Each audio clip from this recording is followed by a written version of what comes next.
भारत एक सेक्युलर देश है जहां हर धर्म और संप्रदाय के लोगों को धार्मिक स्वतंत्रता है। यहाँ किसी को कुछ भी बोलने का अधिकार है, इसलिए आप देश के प्रधानमंत्री को भी गाली दे देते हैं।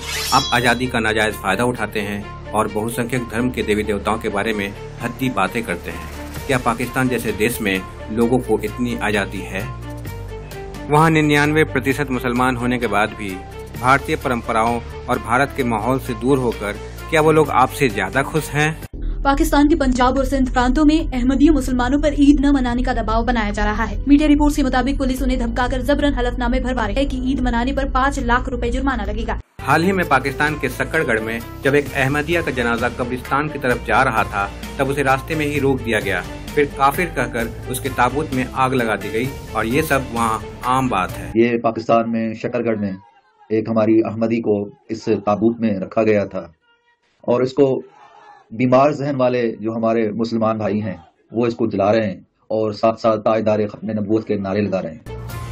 ये सब दिखाने का मतलब यही है कि हिंदू दुश्मनी में आप उनसे कहीं भी कम नहीं हैं। आज हिंदू आपके दुश्मन हैं, कल अलग अलग फिरके आपके दुश्मन होंगे और आपकी दुश्मनी का सिलसिला यूं ही चलता रहेगा।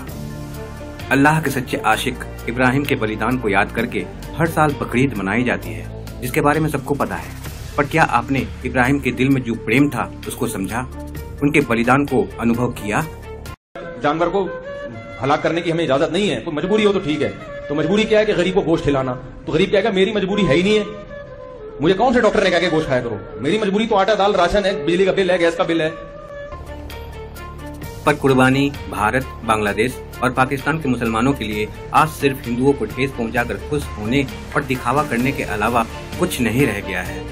इसलिए आप कुर्बानी के बकरे पर हिंदू आस्था को ठेस पहुंचाने के लिए उस पर राम लिखते हैं। शरीयत में जहां तस्वीरें लेना भी गुनाह है, आप इब्राहिम की कुर्बानी का मजाक उड़ाते हुए हजारों वीडियो पोस्ट करते हैं। तुम्हें सुबह 6 बजे ज़िबा करेंगे और 8 बजे तुम्हारी छोटी छोटी बोटियां बना के खाएंगे। आए हाय बहुत मजे। क्या अगर इब्राहिम की तरह आपको भी अपने बच्चे की कुर्बानी देनी होती तो क्या उसे भी यही कह रहे होते? इनको भी तो अल्लाह ने ही बनाया है ना, फिर आप किसका मजाक बना रहे हैं? आपके अल्लाह, इब्राहिम या खुद का?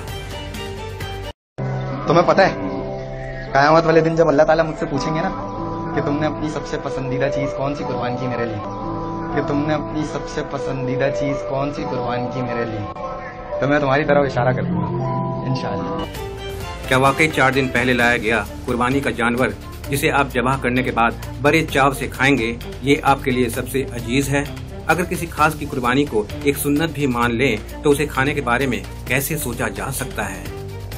सबसे अहम बात तो यह है कि दुनिया को दिखाने और हिंदू धर्म के लोगों को दुखी करने के मनसा से कई लोग उधार करके, धोखा देकर, चीजें बेचकर भी जानवर लेकर आते हैं, जबकि जानवर की कुर्बानी के बदले आपको अंदर की बुराई की कुर्बानी करनी चाहिए, जिसे आप सब ने बड़े शान से वीडियो बना कर सबको दिखाया है।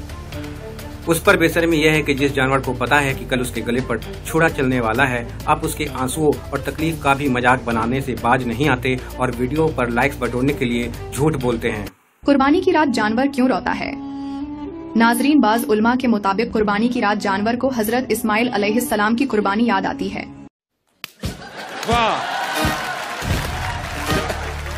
हो सकता है कि हमारी चीजें आपको समझ नहीं आती है, कोई बात नहीं, आप 1500 साल पहले ही आए हैं। हमें भी आपकी जहालत और बेवकूफ़ी समझ नहीं आती, पर क्या ही कर सकते हैं, मजबूरी है, क्योंकि हम लोग एक सेक्युलर देश में रहते हैं। अगर भारत भी आज़ादी के बाद धर्म के आधार पर एक हिंदू राष्ट्र बना होता तो आज हमें ये सब नहीं देखना पड़ता।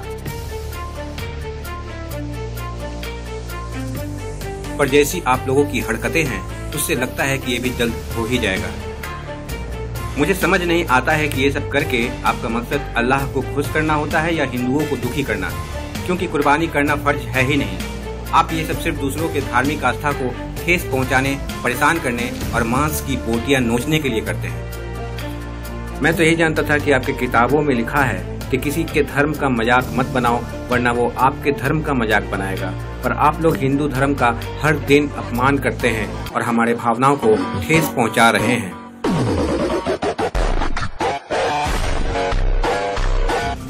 ऐसा भी नहीं है कि आपको सिर्फ हम हिंदुओं से ही दिक्कत है, बल्कि आप जहाँ भी रहते हैं वहाँ दूसरों को परेशान करते हैं। इसी कारण आज यूरोप से लेकर ब्रिटेन तक लोग आपके खिलाफ होते जा रहे हैं। आप इंसान की जगह ज़ॉम्बी जैसा बर्ताव करने लगे हैं। आपको उस दिन से डरना चाहिए जब किसी को भी आपकी परवाह नहीं होगी। आपको सिर्फ एक वायरस माना जाएगा और उस वक्त आपकी चीख पूरी दुनिया में कोई नहीं सुनेगा, क्योंकि आपने खुदा के रास्ते को छोड़कर शैतान का रास्ता चुना है, जिसके बाद आपके साथ सिर्फ गलत ही होगा।